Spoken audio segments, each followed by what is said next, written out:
people! This is me, it's Giovanna. Como é que vocês estão? Eu tô bem! Preparada pra contar mais uma história de mais uma personagem Tudor! Gente, vocês têm lavado a mão? Vocês têm passado álcool, please? Diz que sim. Vamos fazer a nossa parte nessa pandemia, não esqueçam disso. Vocês gostaram do primeiro episódio de Hellers? Me contem, me contem! Ai, eu adoro Hellers! Nossa, eu amo Hellers pra caramba. Nossa senhora. Tenho um carinho muito forte por Hellers, assim. Não falando isso, as pessoas falam, deve ser a história preferida dela, né, e tal. Mas não, por incrível que pareça, não é. Na real, eu não acho que eu tenho história preferida. É pelo momento que você escreve, ou que você aprende, ou que você evolui com aquela história quando você tá escrevendo, sabe? Então, assim, Hellers tem muito significado pra mim nesse sentido. Vocês vão entendendo ao longo da história. E o mais legal de Hellers é que a personagem principal é Catherine, é Kate. E hoje a nossa personagem principal é Catarina também, é Catherine. Óbvio que com histórias completamente diferentes, mas as duas têm uma coisa em comum que é a mesma força do nome. E você vai escutar esse episódio, e eu sei que você vai gostar, porque não tem como não gostar de Catherine of Aragon. Vai escutar o primeiro episódio de Hellers, você não vai se arrepender. Semana que vem sai o segundo. Sério, de verdade. Você não vai se arrepender. Os Bradley acabou, espero que vocês tenham gostado também. Nós temos cartas de uma jovem dama aí que também já acabou. Então, gente, vão escutando, é muito legal, de verdade. É pra passar o tempo, é pra ser relaxante. Eu faço com muito carinho, com muito amor. Eu fico muito feliz de conseguir passar as coisas que eu escrevi, essas obras que são minhas, unicamente minhas, pro mundo dessa forma. Então, vai lá dar uma olhada, uma escutada. Vocês não vão se arrepender. E fiquem inspirados, façam isso, porque hoje é Catarina. Então vão lá ver, vão lá escutar a outra Catarina. Tenho certeza que vocês não vão se arrepender. Como é de praxe, né, eu vou dizer, vão lá no Instagram, tem várias fotinhos do episódio de hoje. Muitas fotos, muita coisinha legal. Tem bastante imagem da vida da Catarina, então vão lá. E aí, uma coisa pra vocês. Qualquer coisa, qualquer dúvida, qualquer sugestão, você já sabe. Instagram, @ElizabethMargot_, ou Facebook, Elizabeth Margot. Falem comigo que eu vou responder, mandem sugestões, mandem dúvidas, críticas, todas essas coisas, que eu vou responder vocês com o maior carinho e amor do mundo. E, gente, o chocolate de hoje. O chocolate de hoje é Twix. Twix foi um dos meus chocolates preferidos por muito tempo. Eu escolhi ele exatamente para ser desse episódio por algumas questões. Porque ele é diferente. Você morde o Twix e você... ele não é um sabor único, assim, nossa, eu nunca comi isso na minha vida, mas ele é diferente. E eu acho que é isso que a Catarina de Aragão é dentro dessa monarquia inglesa, dentro dessa dinastia Tudor. Ela é diferente. Não que as outras esposas do Henrique não sejam, tá? Mas ela tem um sabor espanhol, ela tem toda uma bagagem que faz com que ela se destaque de uma forma única, de uma forma que as outras não vão conseguir se destacar. Porque ela tem sua história única, né? Ela veio de outro país, de outra cultura, de outra criação. E é um dos motivos que foi por isso que eu escolhi Twix. E o segundo é que ao longo do episódio vocês vão ver que eu vou dividir a vida dela em duas partes. Primeiro casamento e do segundo. Então eu vou fazer um trato com vocês. Como a primeira bandinha do Twix no primeiro casamento, na primeira parte. Aí vocês comam a segunda no segundo casamento, né? Então assim, no casamento do Arthur é a primeira parte do Twix. E no segundo casamento, que é o casamento com o Henrique, é a segunda parte do Twix. Prometem pra mim? Porque os dois casamentos, as duas partes vão ter o mesmo sabor e vai ser muito legal. Gente, eu não vou me demorar muito, porque o episódio vai ser grande, o episódio vai ter conteúdo. Então, vamos para o episódio. Tan, tan, tan, tan. Catarina de Aragão. Ela nasceu no dia 16 de dezembro de 1485. Ela é filha de Isabel I de Castela e de Fernando II de Aragão. Por isso que nós chamamos ela de Aragão, Catarina de Aragão, por causa do sobrenome do pai. Foi assim que ela ficou mais conhecida. A Catarina vai morrer em 7 de janeiro de 1536, lá para os 50 anos, né, de vida. Ela vai ser rainha da Inglaterra do período de 1509 a 1533. Esse é o período que a Catarina é rainha da Inglaterra. Como eu disse, ela era filha da Isabel e do Fernando. Era a filha mais nova deles. Eles tiveram uns filhos e tal. Ela foi a filha mais nova, assim, a caçulinha. E eles foram aquele casal que unificou a Espanha, né? Que uniu Castelo e Aragão, e aí, consequentemente, unificou a Espanha, papapá. Então, ela é filha desses dois. tem uma história de peso dentro da história europeia e, consequentemente, do mundo. Aí o ponto que eu vou chegar da árvore genealógica, que caso vocês queiram ver agora comigo, vá lá no Instagram e abre na imagenzinha do episódio, né, da capa do episódio, que é a árvore genealógica. Por que que eu fiz uma pequena árvore genealógica para esse episódio também? Para poder falar de uma curiosidade muito legal e ao mesmo tempo interessante, que é, né, a ascendência da Catarina de Aragão, os ancestrais dela. O que acontece? O lado materno da Catarina de Aragão, que é o lado da Isabel de Castela, vai ser todo descendente, né, no caso, da casa de Lancaster. Aí, se você não escuta a Guerra das Duas Rosas, vai lá escutar que você vai entender muita coisa.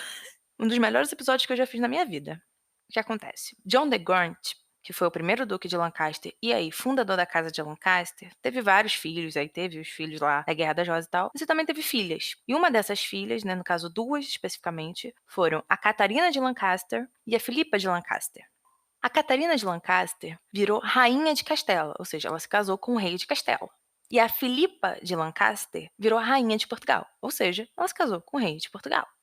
Aí aconteceu, a Catarina de Lancaster, rainha de Castela, teve um filho que virou João II de Castela, rei de Castela.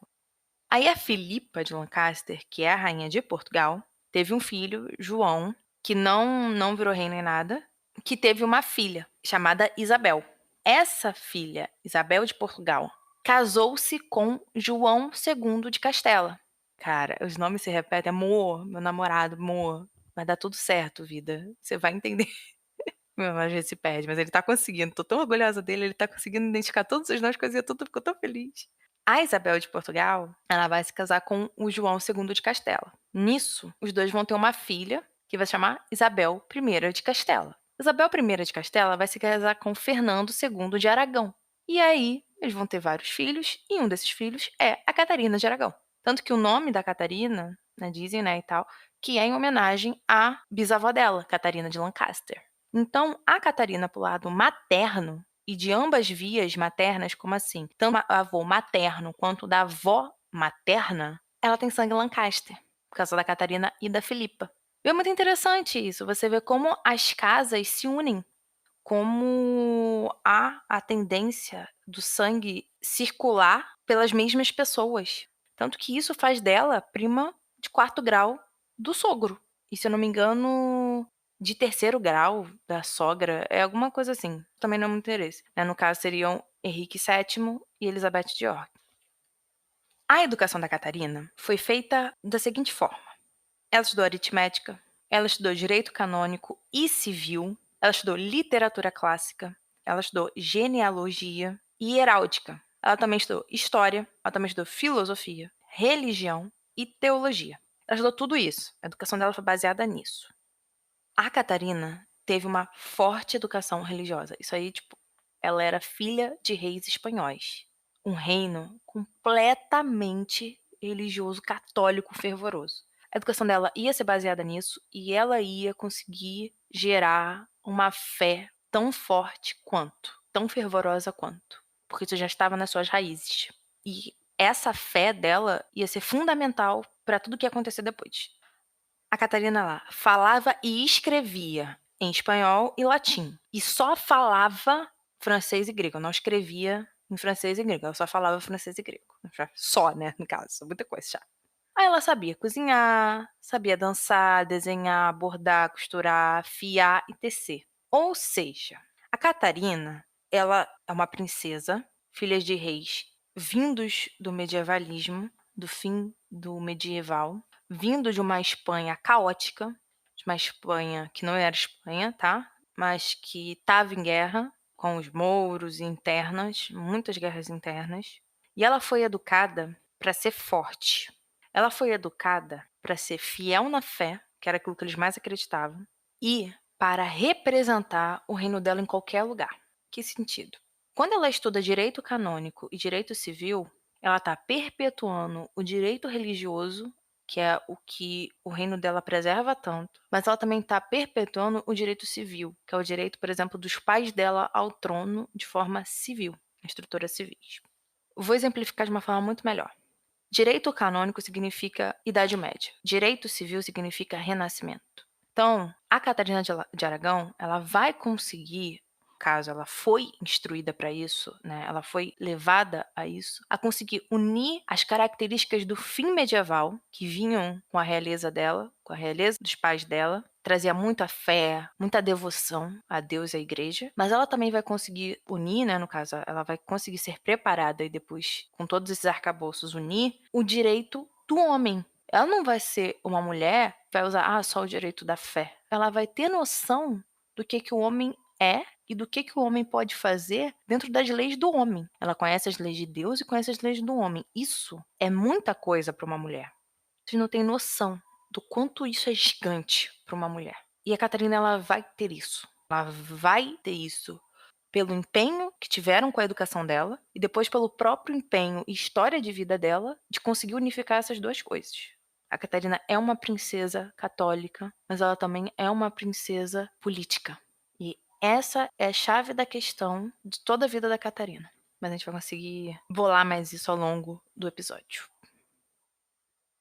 Eu divido a vida da Catarina em duas partes. A parte Arthur e a parte Henrique. Por que isso? Porque são através dessas duas pessoas, desses dois homens, que o legado, a história e as ações dela vão se pautar. E vamos começar então falando da primeira parte. E a primeira parte é Arthur. Arthur, falando aí, se você escutou o episódio da Elizabeth de York, que foi o episódio anterior a esse, sabe que é o filho primogênito do Henrique VII, primeiro rei Tudor, com Elizabeth de York. Ou seja, ele era herdeiro ao trono inglês. Ou seja, ele seria rei assim que o pai morresse. Então Arthur tinha o título de príncipe de Gales, como herdeiro e tudo mais. E, com isso, seus pais o noivaram com a Catarina de Aragão. Esse noivado aconteceu quando ela tinha 3 anos. Só que ela era mais velha que o Arthur. 1 ano, se eu não me engano. Então, ele tinha 2. E o noivado aconteceu. Como que esse noivado vai acontecer? Esse noivado vai acontecer através de um tratado. Esse tratado vai se chamar Tratado de Medina del Campo. Vai ser feito em 1489. Que dizia o seguinte, voltado para a questão do casamento, né? Dizia o seguinte, que os dois vão se casar assim que chegar à idade canônica. O que seria a idade canônica, Giovana? Resumindo, bem resumido aqui, a idade canônica seria tipo uma emancipação da pessoa para a igreja. Como assim? Dentro do direito canônico, dentro do direito da igreja, essa pessoa ela passaria a ter responsabilidades com alguns tipos de sacramentos que, tecnicamente, ela só teria depois de atingir alguma certa idade. Mas, com essa idade canônica, ela consegue chegar a esses sacramentos, a ter essa responsabilidade um pouco antes ou um pouco depois, depende. Então, seria basicamente isso. E qual sacramento que a gente está falando? A gente está falando do sacramento do casamento. Basicamente, é estipulado que seria aos 16 anos o homem e a mulher aos 14 para realizar esse sacramento. Abria-se exceções, mas era basicamente isso. Resumi bem resumido, tá, gente? De verdade. E aí eu quis trazer o tratado, explicar mais ou menos o que as cláusulas eram, para poder mostrar para vocês que isso não era um casamento. Isso era um acordo entre reinos. Quase como um acordo de comércio, um acordo político, um acordo militar, coisas assim. Esse tratado tinha 26 cláusulas. As primeiras 16 falavam das relações econômicas, militares e políticas entre a Espanha e a Inglaterra. A cláusula 17 falava do casamento entre o Arthur e a Catarina de Aragão. E as últimas 10 cláusulas falavam do acordo financeiro, né, do dote, e da sucessão, né? Coisas assim, tipo, a linhagem do Arthur não vai vir reivindicar o trono da Espanha. Porque é melhor confirmar isso em tratado do que deixar Deus dará. Aí, do nada, o cara dá louco e fala assim, não, casei com a princesa aqui que é da Espanha, vou lá reivindicar o trono da Espanha. Eles não querem isso, né? Óbvio. E também falava da viagem da Catarina até a Inglaterra. Então, esse tratado falava sobre isso, essas 26 cláusulas. Presta bem atenção. Uma era sobre o casamento. As outras 25 eram sobre todas as coisas que, indiretamente, se ligavam ao casamento. Era como se o casamento fosse a consequência desse tratado. Tipo assim, a gente fez esse tratado e para sacramentar, não era simplesmente uma assinatura. que eles faziam. Eles assinavam, óbvio, mas eles iam tipo, a gente casa. A sacramentação do negócio é o casamento. E é isso que a gente consegue enxergar nesse momento. Aí vocês viram pra mim e falam assim: "Pô, Giovana, mas tinha algum motivo pra especificamente ser ela, a esposa do Arthur e tudo mais?" Sim, a Espanha era uma força militar poderosa naquela época. Tinha acabado de sair de uma guerra civil, fortíssima. Gente, quando eu falo Espanha, eu não tô falando da Espanha atual. Eu só tô usando o termo Espanha pra mostrar pra vocês a territorialidade, tá? O território. Mas não tipo, aquilo era Espanha. Aquilo dali ainda não era uma Espanha, Espanha, Espanha, como a gente conhece hoje. Só pra esclarecer. Porque não adianta nada eu ficar falando assim, o reino de Aragão é o reino de Castela. Tipo, ele vai ser unificado com a união da Isabel e do Fernando, depois com a subida da filha dele, Joana Luca, ao poder. Só que, como a gente não tá discutindo isso aqui, e aí pra poder, vou chamar de Aragão, vou chamar de Castela, isso aqui, pra poder simplificar, eu tô chamando de Espanha. Mas só pra não levar muito a ferro e fogo. O que acontece? Como a Espanha ela tinha um poder militar, um poder bélico muito forte, era interessante para a Inglaterra ter esse acordo com a Espanha. Por quê? Por causa da França. A Inglaterra é uma ilha e tem um canal que divide a Inglaterra da França. A Espanha fica na península, entre Portugal e França. Então é o seguinte, é mais fácil você ter um amigo do lado do teu inimigo do que não ter amigo nenhum ou ter amigo do outro lado do canal. Então, casar o herdeiro do trono com a filha dos reis da Espanha é interessantíssimo. É conseguir um aliado bélico do lado do inimigo, pô. Quem não quer? Eu quero. Então, era muito interessante. Então, a Catarina, ela realmente era considerada a esposa ideal para o Arthur. E mais do que isso, o casamento dos dois legitimaria de forma concreta a casa Tudor, né? A dinastia Tudor perante a Europa continental. Por quê? Os Tudor tinham acabado de subir ao poder. Henrique VII era o primeiro rei Tudor. Era uma casa nova. Era uma casa que estava vindo de uma guerra civil de anos. Então o Henrique, ele queria estabilizar a casa dele até perante as outras nações europeias que ficavam no continente, já que ele não é continental. Então casar o Arthur com a Catarina também significava isso. Mostrar que a Espanha acreditava, apoiava e dava fé e força àquela dinastia. Então, ou seja, era o melhor lugar. Era o melhor dos dois mundos. Era pra casar. Era pra casar.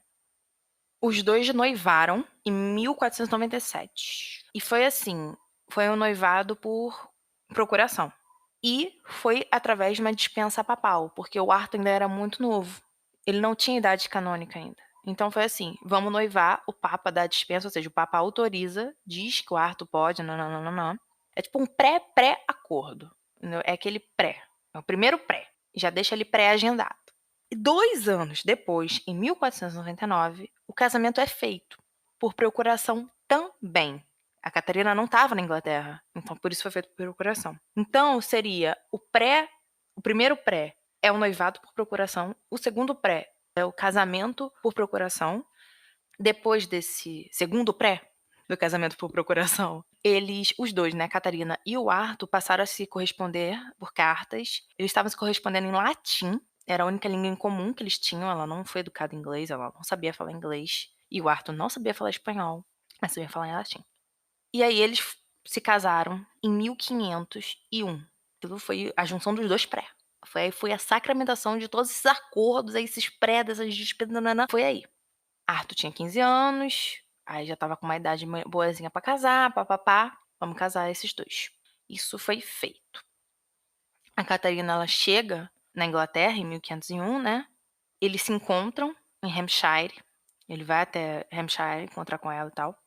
E aí o legal é que quando eles se encontraram a primeira vez, a comunicação foi péssima, porque os dois foram educados em diferentes formas de latim. Porque o latim tem N formas de serem educados no latim. Principalmente se a tua língua, a raiz da tua língua é de uma forma e a raiz da outra língua é de outra. Então, assim, a raiz da língua espanhola, ela é um latim mediterrâneo. E a raiz da língua inglesa, tipo, é um latim nórdico. Dando um exemplo, não sou tão profunda nisso, mas é basicamente isso. É quase como se os ingleses fossem baseados um pouco no galês e o espanhol fosse baseado no latim de fato, sabe? Mas na real é porque tudo tem influência do latim, né? As línguas modernas, estruturaram no medievo e tudo mais, elas têm fundamentações latinas, no caso de latim.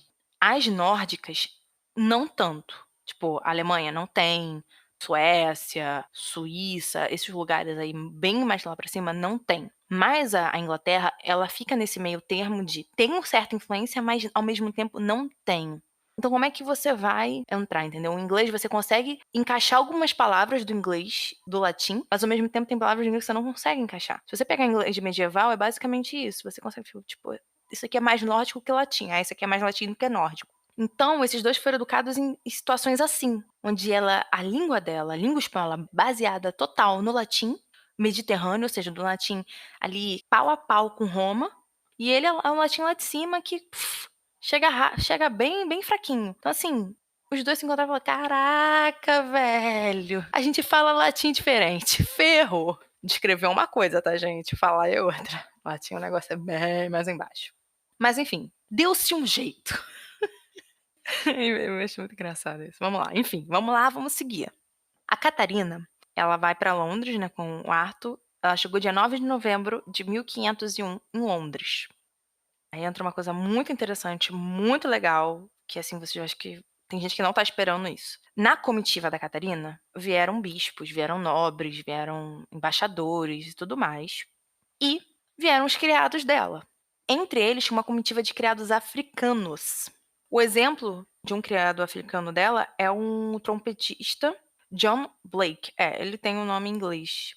Não porque ele já tem um nome em inglês, porque para se adaptar à sociedade ali, ele teve que adquirir um nome em inglês. Mas, pô, ele provavelmente já tinha 3 nomes: o nome africano, o nome espanhol e o nome inglês. Tipo isso, né? Mas acabou que ele ficou conhecido com o nome inglês, para se adequar à corte. Cada corte que ele entrava era quase um nome diferente que davam a ele.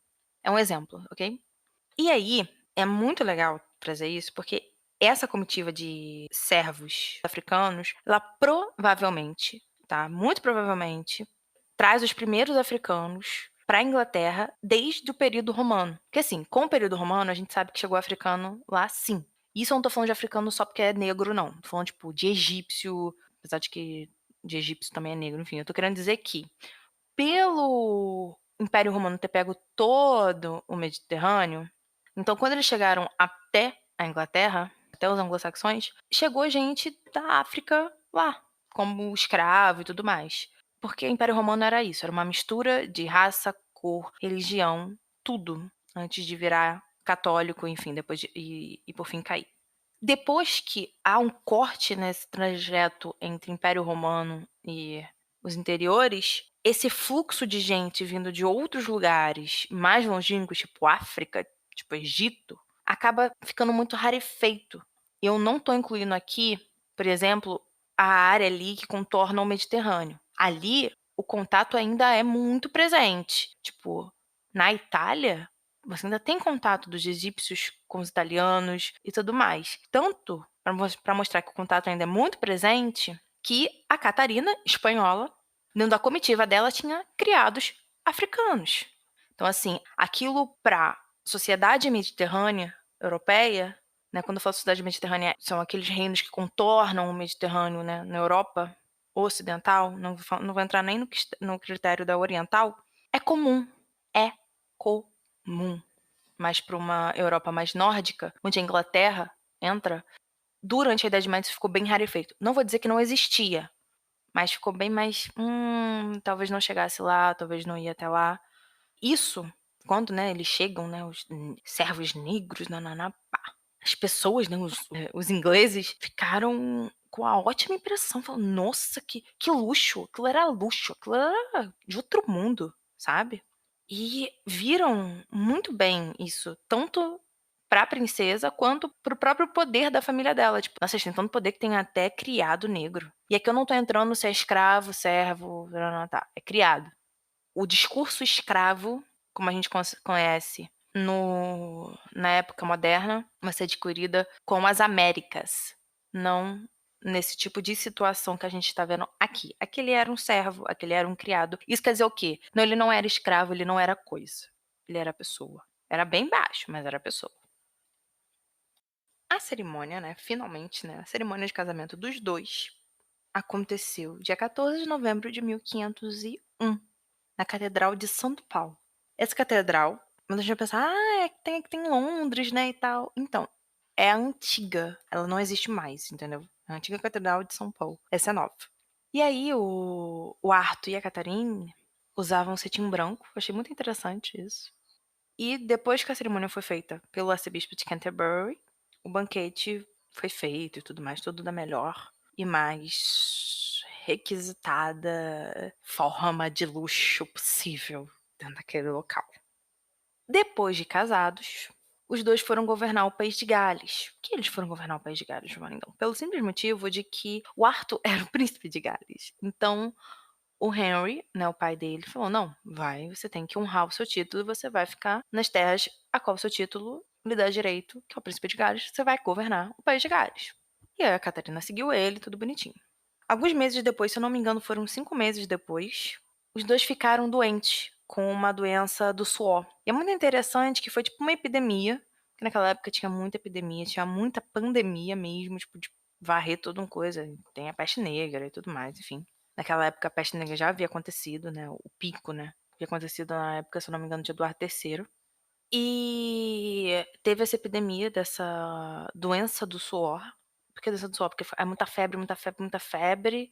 Aí suava, né? Suava, suava, suava, suava, suava. E o Arthur morre no dia 2 de abril de 1502, com 15 anos, né? E a Catarina, com 16, se recupera e fica viúva, né? Depois de alguns meses de casada.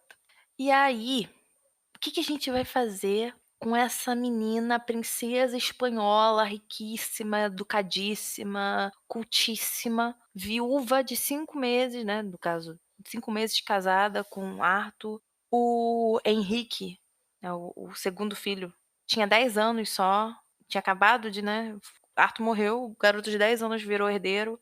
Depois de tudo isso que eu falei pra vocês, do acordo, da relação que a Inglaterra e a Espanha precisavam manter, ficou decidido que a Catarina se casaria com o Henrique, de apenas 10 anos de idade. Calma, eles não se casam agora. Ela tinha 16, o menino tinha 10. O menino é o novo herdeiro, aí ele vai ser educado como um herdeiro, papapá. E ela vai ficar ali esperando até o momento de casar com ele.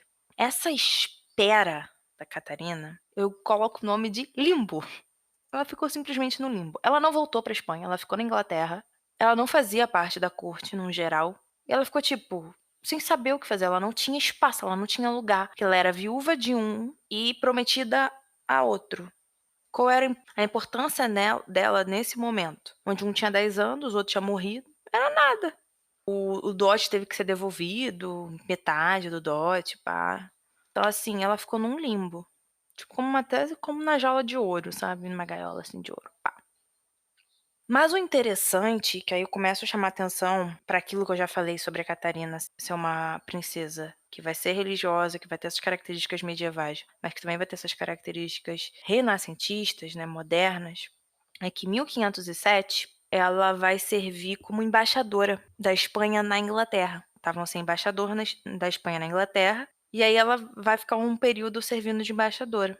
E ela vai ser a primeira embaixadora da história da Europa. Embaixadora, mulher. Ela é a primeira mulher embaixadora de toda a Europa. É a Catarina de Aragão. E ali ela já começa a demonstrar a força dela. Porque ela mostra ali que ela não é manipulável, que ela teve estudo, que ela sabe o que ela tá fazendo. Ai, eu adoro isso, de verdade. De verdade. E aí, por fim, dentro desse limbo, chega-se o momento que todos estavam esperando. A segunda parte, que a gente define como da vida da Catarina, que é o Henrique, que vai subir ao poder com 17 anos, após a morte do Henrique VII, e vai adotar o nome de Henrique VIII. Todo mundo já escutou falar o nome dele, todo mundo conhece. Acho que ele é um dos reis mais famosos que a Inglaterra já teve, esse palco que o mundo já teve, por tudo que ele teve, né, por toda a trajetória que ele teve. E o Henrique, assim que sobe ao poder, com 17 anos, ele casa com a Catarina 2 meses depois, no dia 11 de junho de 1509. 7 anos depois dela ter virado viúva. Ela fica 7 anos nesse limbo entre não tem importância, mas tô ali esperando para ver se consigo a minha chance. É tipo isso. A cerimônia foi privada, e ela tinha 23 anos de idade. Ela era 6 anos mais velha que ele. E os dois foram coroados juntos, a coroação foi junta, no dia 23 de junho de 1509. Agora eu preciso falar um ponto. Eu esperei chegar, né, no casamento dela com o Henrique e passar o casamento dela com o Arthur. O casamento dela com o Arthur foi anulado.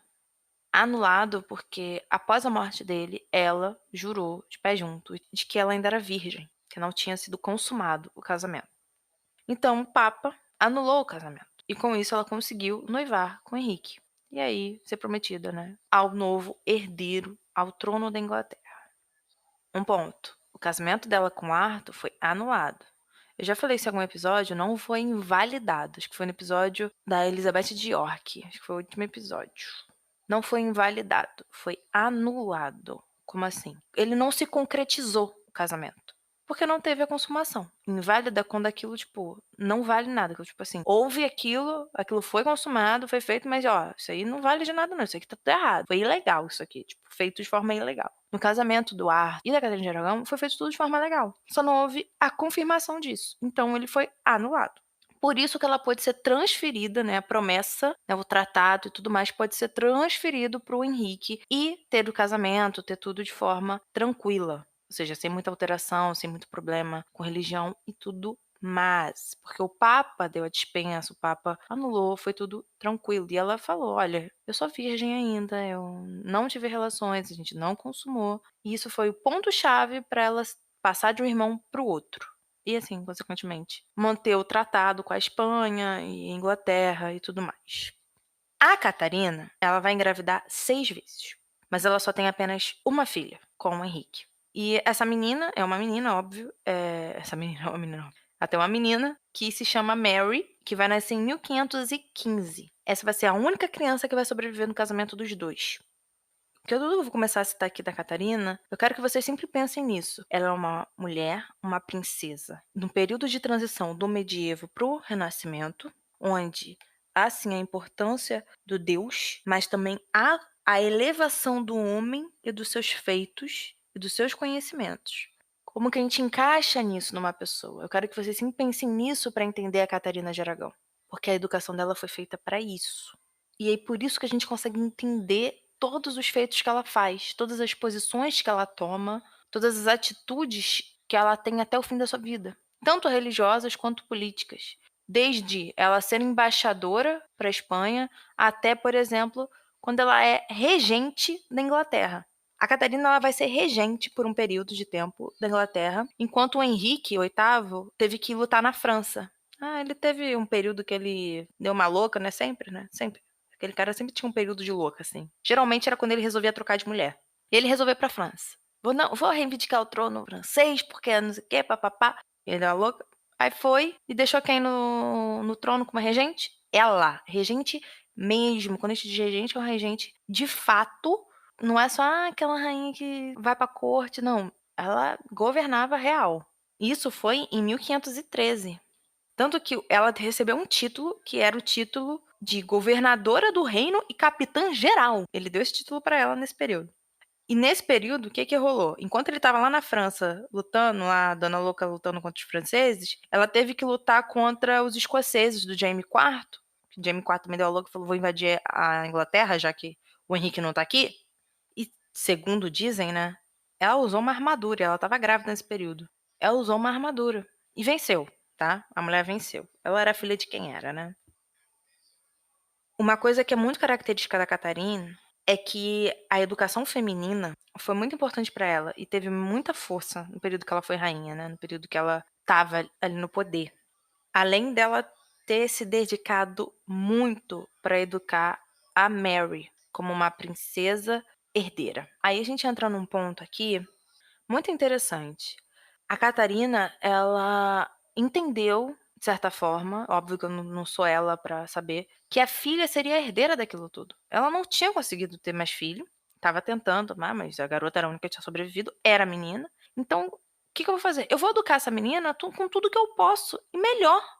Tudo que a Catarina foi educada, ela triplicou para Mary. Era como se fosse isso, sabe? Ou seja, foi uma educação impecável. Só que pro Henrique não valia muito, porque ele queria um homem, ele não queria mulher. Mas a gente vai chegar lá. E um outro ponto muito interessante da Catarina é que por ela, né, ser espanhola e tudo mais, ela tinha muita relação com outros monarcas. Por exemplo, o Carlos V da imperador, né, do Império Sacro Romano, era sobrinho dela. Do Império Sacro Romano Germânico, era sobrinho dela. E ela acompanhava o Henrique em viagens diplomáticas, ajudava ele a fazer contato com outros reis, até mesmo com o próprio Papa. Como assim? Tipo, ela ajudava a interceder, né? Porque o Henrique era difícil. Ela estava sempre ali, ó, na diplomacia. A mulher era boa. Agora, nós chegamos ao ponto, né? Ao pico, ao ápice desse episódio. Porque nós vamos falar sobre a anulação do casamento, né? Ou a invalidade do casamento, ou o cancelamento do casamento, ou qualquer coisa que você queira falar, ou o divórcio, anyway, do Henrique VIII e da Catarina de Aragão. Primeira coisa que a gente tem que colocar na cabeça é que são muitos motivos, muitas questões que não podem ser resumidas aqui, que não podem ser resumidas no episódio da Ana, que não podem ser resumidas no episódio do Henrique, que não podem ser resumidas no episódio da Reforma Protestante na Inglaterra. É como se fosse Henrique, Catarina, Ana, anglicanismo, Roma, tudo isso junto, política, guerra, tudo isso junto para concretizar o fim desse casamento. Eu pontuei 4 questões específicas para trabalhar através da linha que está usando, que é a linha da vida da Catarina de Aragão, o fim do casamento dela com o Henrique VIII. Quando a gente falar do outro episódio que vai se dar na Bolena, a gente vai falar mais coisas sobre isso e assim sucessivamente, ok? Mas a ideia é entender que isso aqui é uma tentativa de um homem, de um monarca, novamente, saído do medieval, entrando no Renascimento, entrando na época moderna, que entende, tem o poder de conseguir mudar as coisas que tecnicamente não conseguiria. Na ideia do homem medieval, Deus é o único que pode mudar. Deus é o único que pode sacramentar. Nós somos apenas como peões daquilo que é a vontade de Deus. E isso é muito propagado pela própria Igreja Católica. Na época moderna, nesse renascimento que a gente está entrando agora, as coisas já não são assim. Você já se vê como uma pessoa centro, onde as coisas giram em torno de você, onde as ações giram em torno de você, onde a sua ideologia está ali, ó, bem na sua mão. Não que Deus não exista, Deus existe. Deus está ali, Deus vai sempre fundamentar esse homem. Principalmente esse homem da virada das eras, entende? Da virada do medievo para o moderno. Esse homem, ele vai ter sempre esse Deus como um background, mas ele sempre vai ter essa ciência, essa lógica, essa razão como seu futuro. Então ele tá olhando para frente, vendo aquela nova coisa vindo, que é a ciência, que é a lógica, a razão, mas só que ele tem um negócio ali atrás que tá com ele. Ele não esquece disso. Então, primeiro é entender isso. Se você consegue entender esse homem, dessa transição, e aí o que eu tô falando? Pega tudo que eu tenho falado da Catarina. A Catarina é uma mulher que ela foi criada para quê? Para esse período de transição. Ela é uma princesa católica, mas ela é uma princesa renascentista também. Olha o que ela estudou aritmética, estudou direito canônico e direito civil. Ela não é burra, entende? Ela foi embaixadora, a primeira embaixadora da Europa, mulher. Ela trabalhou como regente. Então, assim, olha isso. Essa mulher, ela tem o Deus ali do lado dela, o background, que continua ali forte, só que ela vê esse futuro racionalmente, ela vê esse futuro de uma forma científica. Por mais que ela não tenha consciência disso, tá? Eu não tô dizendo que eles têm. Mas é isso, se você consegue entender essa chave dessa transição que é o que nós estamos vendo agora, com essas pessoas a qual eu tô falando agora, de Henrique, de Catarina, de Ana, você consegue entender o porquê dessa ambivalência, do porquê desse conflito que vai ter, do porquê que vai ser esse redemoinho dessas coisas que vão acontecer no casamento do Henrique com a Catarina, com a Ana, com todas as outras, e do que ele vai gerar após isso, que é Igreja Anglicana. Um ponto que é importante aqui dizer, o Henrique em si deu as bases da Igreja Protestante da Inglaterra, anglicana, mas ele não afundou por inteira, ok? Quem vai fazer isso mais especificamente são os filhos dele, tirando a Mary, e principalmente a Elizabeth I. Ela vai ser a principal pessoa e monarca que vai perpetuar protestantismo na Inglaterra. Então, eu não posso ignorar que o Henrique, ele nasceu, cresceu como católico. Ele foi batizado, comungado, crismado como católico. Casou assim. Ele queria o apoio da Igreja Católica nesse momento. Só que quando ele vai ver que não vai conseguir, ele chuta a instituição e fala assim, ó, tô falando instituição agora, ele fala assim, ó, eu não preciso de você, eu tenho a minha própria instituição aqui, se precisar eu faço outra. Em nenhum momento ele tá questionando Deus, gente. Em nenhum momento ele tá falando, o seu Deus é errado, Igreja Católica, tá? E não é isso aqui que a gente vai entrar com relação às reformas protestantes nem nada. A gente tá falando justamente de reforma de instituição, de quebra de visão institucional e de ação. Gente, se vocês ficaram com uma dúvida, por favor, da mensagem, por favor. Então vamos lá. O primeiro ponto que eu trago para ser um motivo bem forte para a anulação do casamento do Henrique com a Catarina é que a legitimidade da dinastia Tudor poderia ser testada caso não existisse um herdeiro para substituir o Henrique ao trono. Como assim, Giovanna? A linhagem feminina sempre foi fraca. Como assim? De acordo com a lei sálica, a gente já falou isso até no episódio de Clovis, que é onde principalmente as monarquias europeias se baseiam, a linhagem que tem precedência, no caso, precedência que tem afirmação, oficialização, tudo que você pode imaginar, é a linhagem masculina, do primeiro filho. Sempre. Primeiro filho vivo, no caso, né? A mulher, ela sempre é colocada de lado. A linhagem da mulher só é colocada ali, no trono, quando não há outra opção. E é exatamente isso que o Henrique quer evitar. Por quê? Porque quando há uma linhagem feminina, abre o parâmetro para ser questionado. Tipo, isso aqui não é o certo, tem que ser masculina. Eu tenho parte da linhagem masculina. Então eu vou querer o trono. Isso a gente viu na Guerra das Duas Rosas, que começa a ficar feio a situação. E aí, o Henrique, ele não queria isso. Ele não viveu na Guerra das Duas Rosas, mas ele é fruto, literalmente, da Guerra das Duas Rosas. O pai dele venceu a Guerra das Duas Rosas, casou com a herdeira da casa inimiga, vamos colocar assim, para poder unificar o reino. E assim conseguir unificar a dinastia e dar continuidade a uma coisa. Então, o Henrique, ele tinha pavor de não ter um herdeiro homem, porque para ele, se ele não conseguisse dar continuidade à dinastia dele, todos os esforços do pai e dele mesmo iam pro lixo, iam pro saco. A casa Tudor só teria continuação se existisse um herdeiro homem. E a Catarina não deu esse herdeiro homem para ele. Não deu. Deu a Mary, mas a Mary era mulher. E era pouco. Era pouco pro Henrique. Infelizmente, era pouco para ele. Era pouco pra ambição e porque ele queria que os Tudor se tornasse. O que ele pagou a língua, né, gente? Ele pagou a língua. Porque a Elizabeth foi uma das maiores monarcas que existiram na Inglaterra. E ela era mulher. E era filha dele. Vamos chegar lá também. Vamos chegar lá. Então, cara, eu adoro falar isso, que ele pagou a língua. Eu não posso nem esperar, sei lá, o episódio do Napoleão pra falar isso. Ele pagou a língua. Esse cara pagou a língua. Ai, caraca, eu adoro falar isso. Nossa senhora, eu fico até nervosa. Vocês com certeza vão me escutar falando isso todos os 6 episódios, que ele pagou a língua. Porque ele pagou a língua. Bem feito. Morre, desgraçado. Já morreu. Enfim. Então, isso era um problema. Isso era um problema que ele não estava conseguindo ver solução.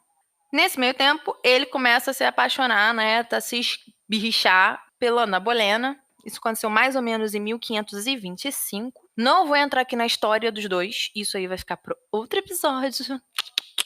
Vem aqui nesse mesmo horário, nesse mesmo dia, nesse mesmo canal, semana que vem, porque vai ter episódio da minha Ana. A gente ama essa mulher. Sério, eu gosto muito da Ana Bolena. Muito, muito, muito, muito. Vocês têm noção. Enfim. E aí eu tenho o terceiro e quarto motivo que se misturam, mas são meio que independentes, mas ainda assim se misturam. Que é o seguinte, na Bíblia, eu não vou citar aqui qual é o tal, porque também já ferrou, nem anotei isso. Vamos seguindo. Fala-se o seguinte, que se você casar com a viúva do teu irmão, tu vai ser amaldiçoado. Ou seja, o casamento não vai prosperar e não vão gerar frutos, ou seja, não vai ter filhos. Isso tá na Bíblia. Mas peraí, Giovana, ter filho, teve a Mary. Teve, mas o que o Henrique quer? Homem, filho homem. O que é importante para um monarca? Filho homem. Ele não teve isso. Ele não teve. Todos morreram. Ela teve 6 gravidezes, apenas uma sobreviveu, de fato. Então, assim, aquilo começou a ficar na cabeça dele, começou a perturbar ele. E que é o seguinte, quarto motivo, que também tá junto, um casamento só é válido se for consumado. Quando o Henrique passa a ver que o casamento dele foi amaldiçoado porque ele casou com a viúva do irmão, ele entende que esse casamento da Catarina com Arthur foi consumado também. Ou seja, porque Quando ela virou noiva, quando ela passou do Arthur pro Henrique noiva, ela jurou que não tinha sido consumado o casamento, então, consequentemente, o casamento não foi feito. O casamento só é sacramentado quando há a consumação, né, dos fatos, no caso do sexo, quando há o sexo. Ela falou, não sou virgem, não consumou, então dá pra se anular o casamento porque não houve a concretização do mesmo. Então, a partir do momento que Henrique entende que ele casou com a viúva do irmão dele e que o casamento dele tá sendo amaldiçoado, ele entende que ela teve, sim, relações sexuais com o Arthur. Mentiu pra poder casar com ele e amaldiçoou o rolê todo. Essa é a lógica dele. Por isso que eu falei, são coisas independentes, mas que acabam se unindo. A Catarina jurava de pé junto que não tinha acontecido. Mas o Henrique cagou e falou, aconteceu. Alguns pontos. Giovana, ele acreditava nisso fielmente? Cara, a gente não sabe. Giovana, isso era um argumento apenas sentimental? Não. Isso era um argumento que chegava a ser até político. Porque assim ele conseguiria cancelar o casamento dele com a Catarina e declarar inválido. E assim casar com a Ana, fazer o que ele bem entender. A ideia dele, o objetivo dele era se livrar dela. E como que eu faço isso? Usando a argumentação de que ela transou com meu irmão. Porque ela casou com meu irmão. Então o meu casamento com ela não vale porra nenhuma. É isso. Ah, ele acreditava nisso, acreditava... Cara, a gente realmente não pode dizer. Mas o que eu tô tentando mostrar pra vocês é que ele é um rei, considerado absolutista, um dos maiores exemplos de absolutismo que já existiu. E ele tá precisando de um motivo pra se livrar da mulher. Cara, isso aí é mão beijada. Vamos usar argumento da Bíblia, vamos mandar isso pro Papa e ele vai cancelar o casamento, vai validar, vai ferrar o rolê. Porque eu preciso me livrar disso aqui. Era isso que ele queria, se livrar dela. E ele faria qualquer coisa pra isso. Porque ele queria um filho, um herdeiro, que ele queria comer a outra. N questões. Ah, porque ele acreditava nisso? Também, pode ser. Mas não é só isso. Ah, a Catarina mentiu? A gente não sabe. A gente não sabe. Ah, Giovana, mas o que você acha? Eu não acho nada. É aquela mesma coisa. Ah, Capitu traiu ou não traiu o Bentinho? Sei lá, cara. Aí é o que você acreditar. E ainda é pior, porque isso aqui ninguém escreveu essa história. Uma pessoa real chegou e falou isso. Uma outra pessoa real chegou e falou aquilo. Então, assim, eu não sei se ela deu ou não deu pro Arthur, ou se eles consumaram ou não consumaram. Eu não sei. Pode ser que ela tenha mentido? Pode. A garota tava perdida. Ela não teria utilidade nenhuma mais se ela tivesse consumado o casamento. Ela não poderia casar com mais ninguém. Nem grávida ela tava, pra ter o herdeiro da coroa. Então, cara, fala que tá virgem ainda, pra casar com outro.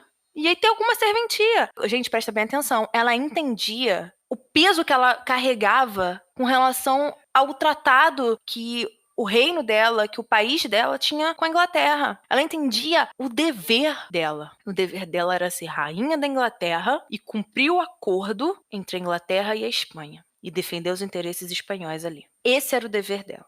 Ah, mas ela era muito católica, ela não ia mentir. Realmente isso é uma coisa que entra como um argumento muito forte. Ela era muito católica e ela não iria mentir assim. Mas se ela entendesse que estava mentindo pro bem, tipo, porque eu preciso fazer isso para salvar a minha vida, porque Deus me colocou nessa posição, porque me veio, surgiu uma imagem, então a gente não sabe passar na cabeça da pessoa. Então eu não posso chegar e falar para você que ela mentiu ou que ela não mentiu. Quando a gente morrer, a gente pergunta para ela. Tem certeza que ela vai estar no céu? Como todas as outras mulheres, menos Henrique. Matou tanta gente, esse filho da puta, que tá no inferno. Você pode ter certeza disso. As 6 estão lá em cima, mas aquele filho da puta tá lá embaixo. Cara, eu não tenho raiva dele. Mas é que o cara é filho da puta. E a partir disso, dessas argumentações, né, desses motivos, o Henrique parte da ideia de que se o casamento da Catarina com o Arthur foi anulado, ele poderia conseguir a anulação baseado no motivo de que ela era viúva, houve uma consumação, papapá, papapá. Usando a Bíblia e tudo mais, essa passagem da Bíblia.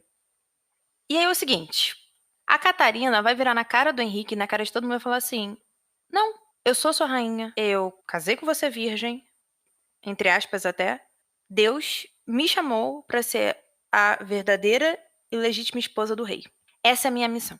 É isso que ela vai falar, basicamente. Então, assim, ela vai se recusar a ir, por exemplo, pro convento, porque chegou, assim que começou, né, toda essa questão, né, esses questionamentos, vai pro convento, né, se isola, ela falou, não, eu sou rainha. Eu sou rainha, Deus me fez rainha. Eu vou ficar aqui até morrer. O Henrique começa a agir sozinho. Ele não espera muito o alto escalão da igreja, né, na Inglaterra, agir. Ele vai agir sozinho. Ele vai enviar o seu secretário, seu próprio secretário, para falar com o Papa. Só que nesse momento, em específico, o Papa era prisioneiro do imperador Carlos V. E quem era o imperador Carlos V? Carlos V, né, no caso, era sobrinho da Catarina. Ele tomou, né, o Papa como prisioneiro após o saque que ele fez em Roma em 1527. E aí, o secretário do Henrique não consegue nada. Ele volta pra Inglaterra sem nada. Tipo, não consegui nada. O cara tá preso. Ele é prisioneiro do imperador Carlos V, do Sacro Império Romano Germânico. Não tive muito o que fazer. Aí, o que o Henrique faz? Então tá, né? Já que você não conseguiu, eu vou ter que chamar quem eu deveria já ter chamado, mas não quis. Ele chama o cardeal Wolsey. Esse cara, ele é uma das figuras mais importantes do reinado do Henrique VIII. Dá pra fazer um episódio só dele. O cara foi chanceler, foi um montão de coisa e era cardeal. Então, assim, e o Henrique confiava muito nele, né? Pelo menos no início e tudo mais. Aí o cardeal Wolsey vai convocar uma corte eclesiástica na própria Inglaterra com o representante do Papa, porque o Papa tá preso lá em Roma, não pode sair de jeito nenhum. E aí vai colocar Henrique e Catarina presentes nessa corte, né? Nesse julgamento. Só que, porém, não dá em nada. É quase como se fosse um julgamento de fachada. Porque o Papa proibiu que qualquer decisão fosse tomada fora de Roma sobre aquele assunto. E que o Henrique não poderia se casar, não poderia fazer nada do tipo que ele estava planejando fazer antes que saísse o resultado disso, né? Antes que, no caso, o Papa desse o seu veredito. Aí aqui, Giovanna, entra a influência do Carlos V, né, sobrinho da Catarina de Aragão, nessa situação? De certa forma, sim, né, gente? A gente não pode esquecer, ele era de fato sobrinho dela, e ele não queria ver a tia desonrada dessa forma. E ela tinha contato direto com ele por cartas. Então, assim, ele não se meteu diretamente na situação, mas a partir do momento que ele entrou, caiu de gaiato por ter o Papa prisioneiro e esse assunto precisava do Papa, falou assim, então vamos adiar. Vamos adiar, vamos ver como é que vai ser. Ele não quer que a tia seja desonrada. Nem porque ele tá interessado em questões políticas, econômicas, não. Ele é imperador do Sacro Império Romano Germânico. Ele prendeu o Papa. Ele não tá nem aí pra isso. Só que ele não quer, de fato, que a tia perca a honra, que a prima dele perca a honra, né? A Mary. Então, assim, vamos segurar a onda. É tipo isso. A ideia de todo mundo, menos do Henrique, era vamos segurar a onda. A Catarina tava, não quero segurar a onda, quero continuar rainha. O Henrique fala, quero que todo mundo vai se fuder, porque eu não aguento mais essa merda. E o resto, desde o cardeal Wolsey até o Papa, até o Carlos V, todo mundo tava, vamos segurar essa onda. Mas essa onda não foi segurada, gente. Não foi. Tentaram, mas não seguraram. O Wolsey fracassou, óbvio, e ele foi demitido em 1529. E mais do que isso, ele tramou contra a Ana Bolena, né? Os Bolenas na família. Fracassou, foi descoberto, o plano dele foi descoberto. E ele foi preso. Ele só não foi executado por traição, porque ele já estava bem velho. Então, assim, ele não foi morto também porque ele... O Henrique, né? Se você vê até algumas séries e tal, demonstra isso, e eu até concordo. O Henrique, ele tinha tido uma relação muito longínqua com o Wolsey. Então, assim, ele não ia... Apesar dele ser impiedoso real, o cara já tava morrendo, entendeu? Só prende o cara que ele vai morrer. Tanto que o cara morre. O cara morre 2 anos depois, assim, tipo, isoladaço. Velho, tava muito velho já. Toda essa questão da corte, né, do julgamento e tal, foi em 1529. Em 1531, a Catarina de Aragão ela vai ser banida da corte. Oficialmente, ela vai ser tirada de lá. Ó, você não é mais rainha, você vai ser banida daqui. E a Ana Bolena vai ficar com seus aposentos. Agora eu vou citar alguns apoiadores da Catarina, que eu acho que é muito importante falar o nome dessas pessoas e o que elas foram e o legado que elas deixaram. Por exemplo, o primeiro cara que eu vou citar é o John Fisher. John Fisher era o bispo da Inglaterra, um dos bispos, né, tal da Igreja Católica Romana, papapá. E ele foi contra o Henrique, ele foi a favor da Catarina, ele defendeu a legitimidade dela, tudo. Por isso, ele foi executado pelo Henrique. John Fisher virou santo. Outra pessoa que apoiou bastante a Catarina foi Thomas More.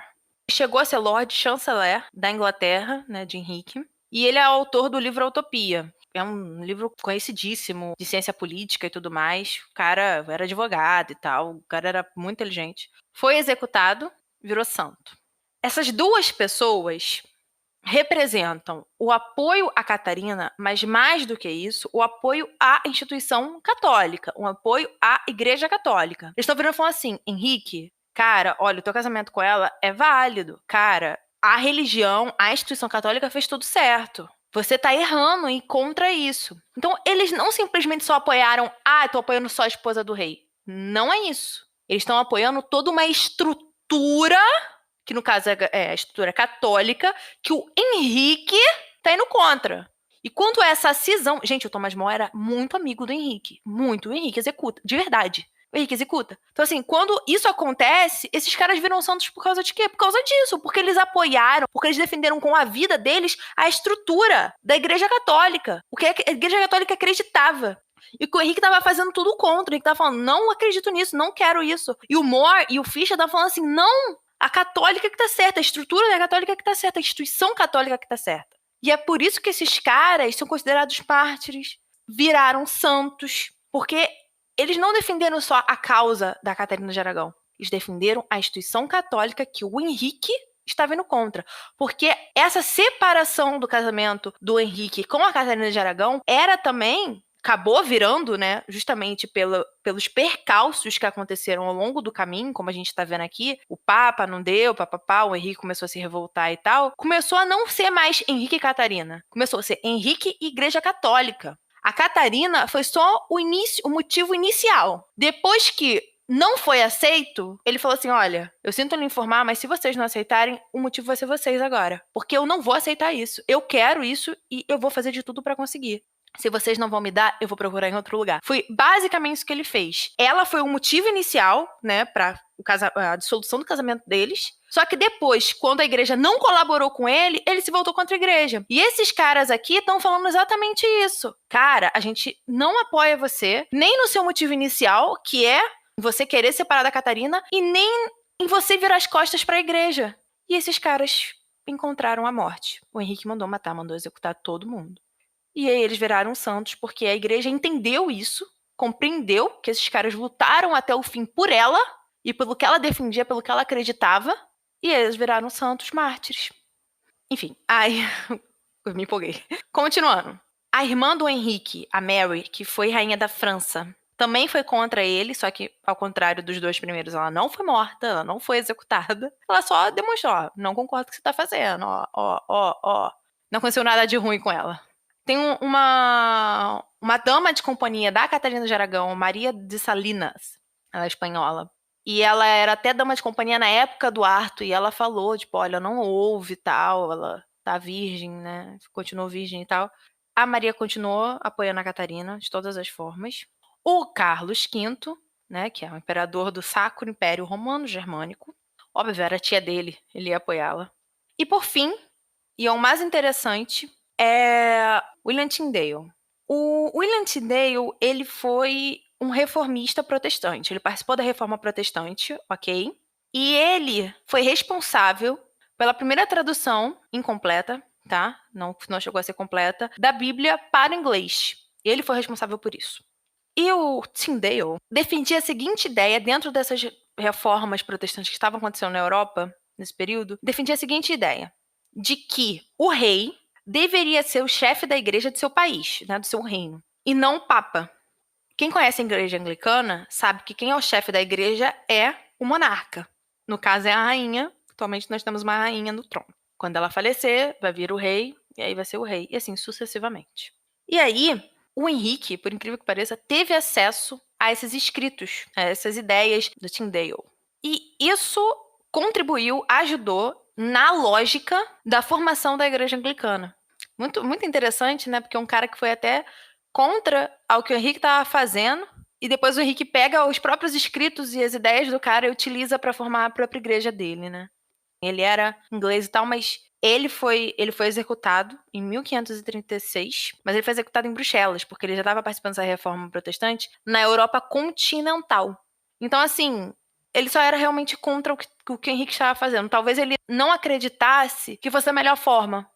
Mas o mais interessante é justamente isso, né? Que ele tem essas ideias e depois o Henrique acaba conhecendo e usufruindo delas.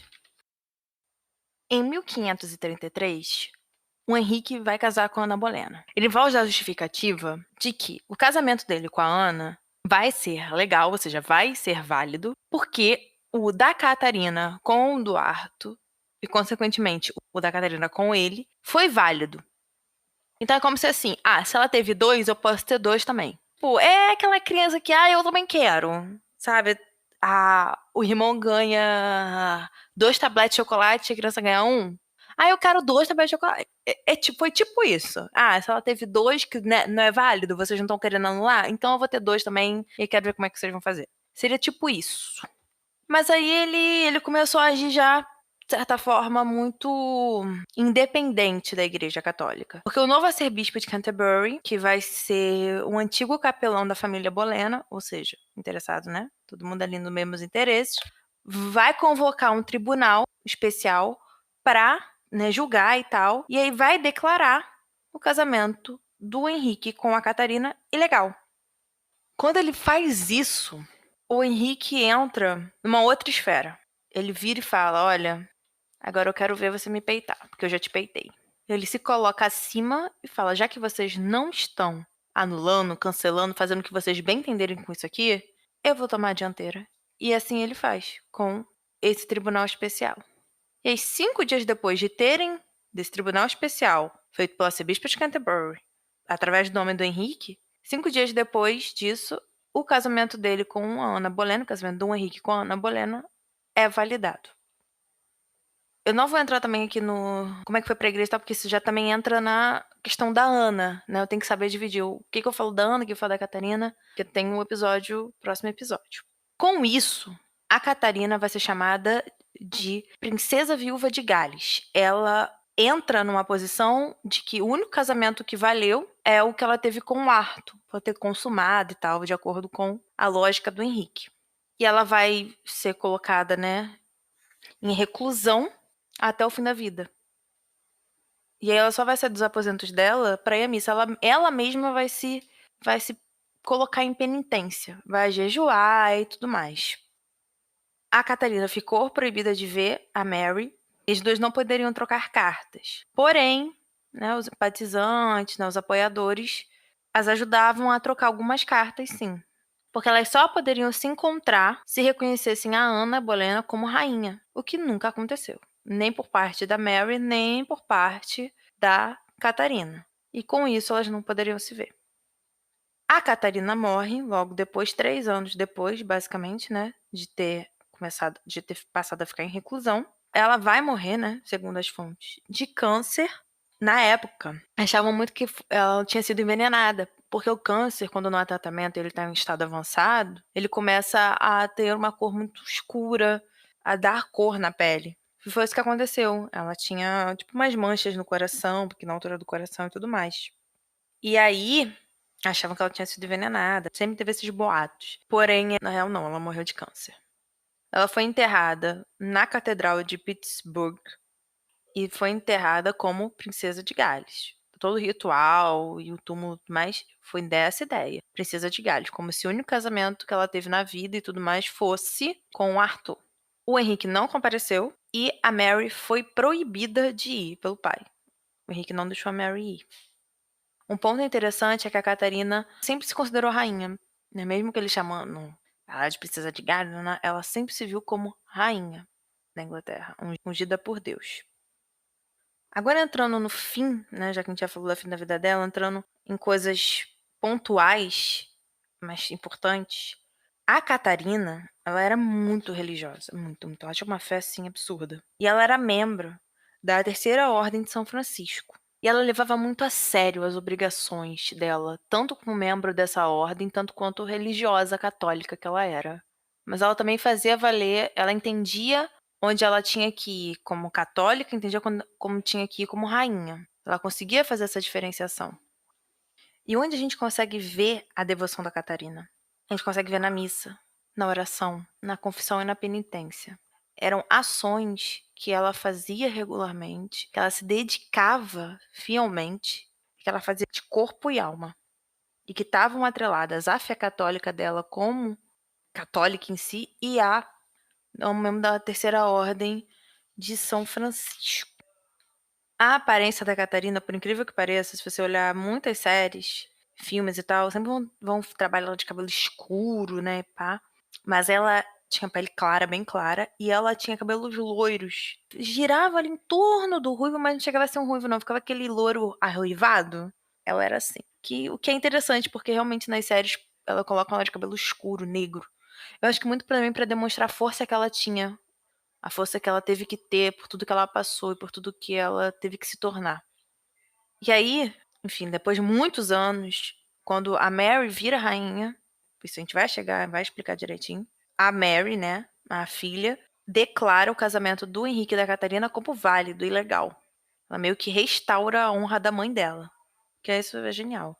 Viu? Ela nunca superou aquela mágoa. Ela sempre guardou. E quando ela subiu ao poder, ela conseguiu liberar aquilo e fazer com que aquilo fosse restituído a ela.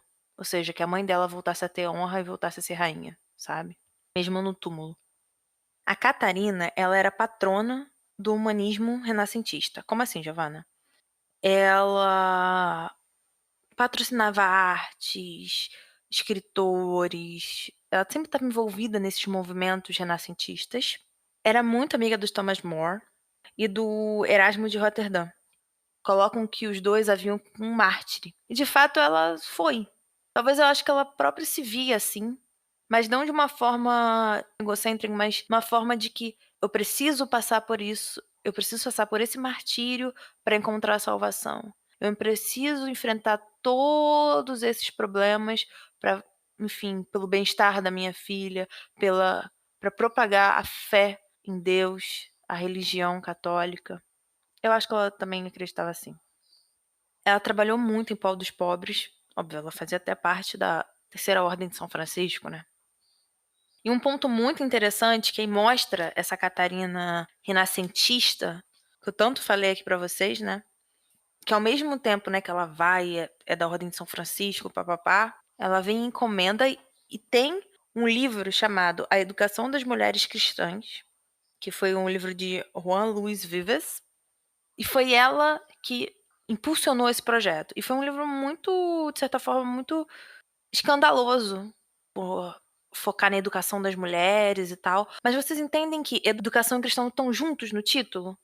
Vocês veem que a dicotomia, né, a junção das duas épocas, a gente consegue enxergar até essa junção dessas duas épocas, tanto medieval quanto renascentista, dentro desse próprio título, de um livro que ela patrocinou? Achei bem interessante isso.